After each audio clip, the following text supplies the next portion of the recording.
Falar de religiões políticas e interpretar os movimentos do nosso tempo, não apenas como políticos, mas também e sobretudo como religiosos, não é ainda hoje claro, quando os fatos deveriam constranger o observador atento a um tal discurso. Desde o nascimento do totalitarismo, no século XX, muito foi escrito sobre essa forma de regra e milhões leram as descrições de George Orwell no romance clássico de 1984. Mas o que muitas vezes é esquecido é que o totalitarismo é mais do que apenas um sistema político. É uma religião fanática, e essa religião está se espalhando pelo mundo com uma ferocidade não vista desde os meados do século XX. Olá, eu sou Paulo Rafael e neste vídeo vamos investigar a natureza religiosa do totalitarismo, no reconhecimento de que devemos conhecer nosso inimigo se quisermos derrotá-lo.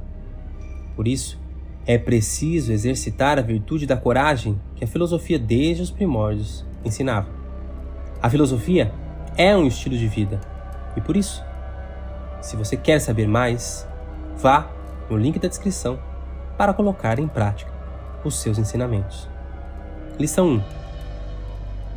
Pouco depois de fugir da Alemanha nazista, o cientista político Valdemar Gurian escreveu o seguinte: os movimentos totalitários que surgiram após a Primeira Guerra Mundial são basicamente movimentos religiosos.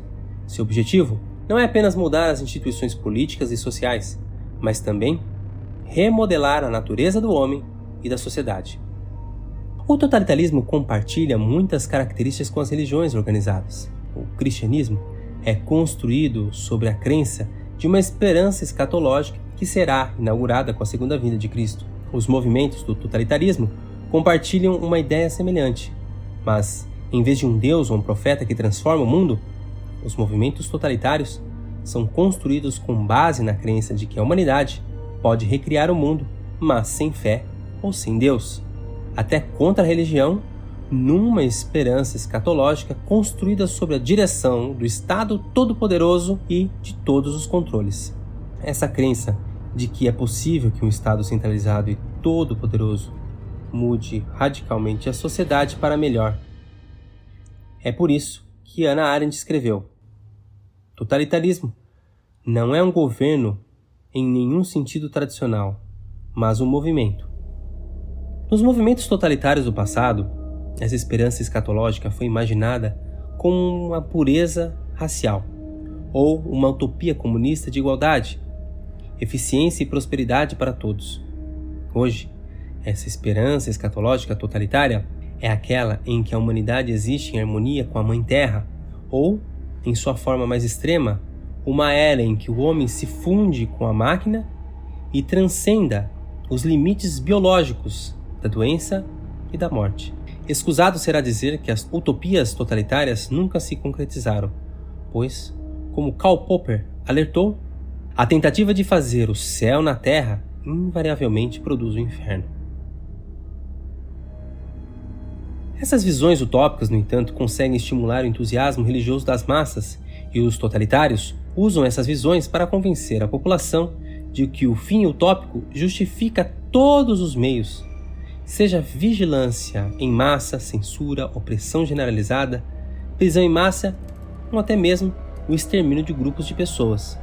Tudo isso em nome da democracia, com promessas como: é só por um tempo, é até melhorar a economia, mas todo o poder absorvido pelo Estado dificilmente é devolvido para o povo, que pouco a pouco perde a sua liberdade e, quando se dá conta, já está vivendo uma ditadura silenciosa, muitas vezes através dos poderes da República, uma ditadura da toga que é a pior que pode existir, porque não temos mais a quem recorrer.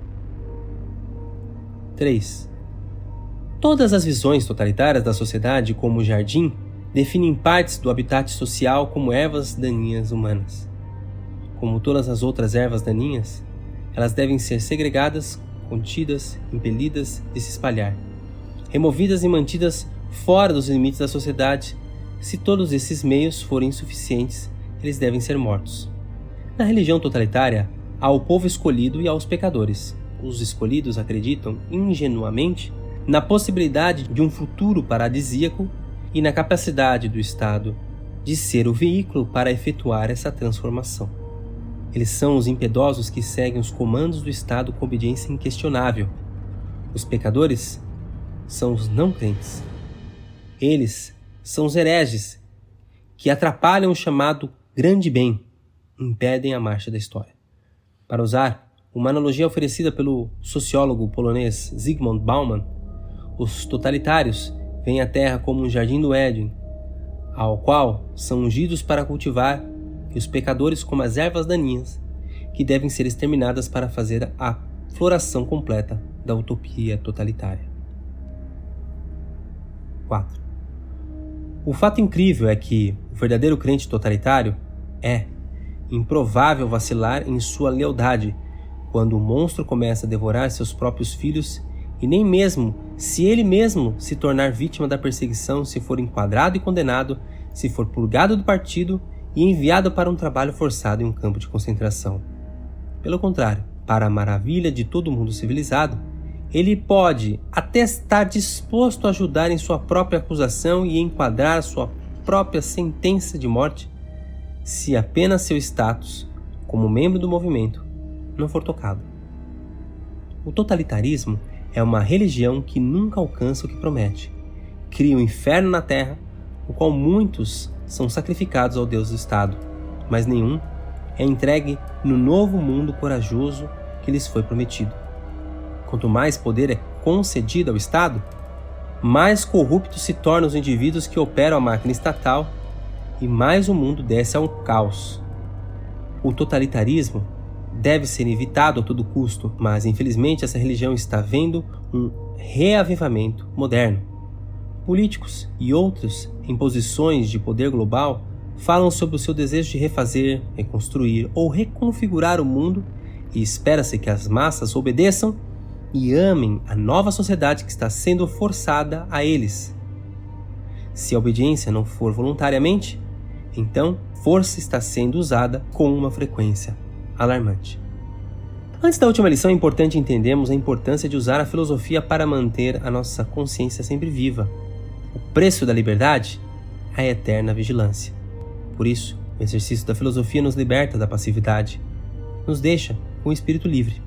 Quer colocar em prática a filosofia e tornar-se mais livre com bons hábitos, e assim conquistar o que mais anseia? Vá no primeiro link da descrição e conheça o programa Filosofia como Estilo de Vida, um passo a passo simples para uma mudança poderosa. Vamos à última lição. 5. Onde estão as mentes superiores capazes de refletir hoje? Se eles existem, ninguém os atende. Em vez disso, há um general correndo, uma fatalidade universal contra cuja influência convincente o indivíduo é impotente para se defender. E, no entanto, esse fenômeno coletivo também é culpa do indivíduo, pois as nações são compostas dos indivíduos. Portanto, o indivíduo deve considerar por que meios ele pode combater o mal. Em meados do século XX, Carl Jung viu a religião do totalitarismo varrer a Europa, e suas palavras servem como um apelo à ação para todos que veem os perigos que enfrentamos. Quer colocar a filosofia na prática? Clique aqui agora.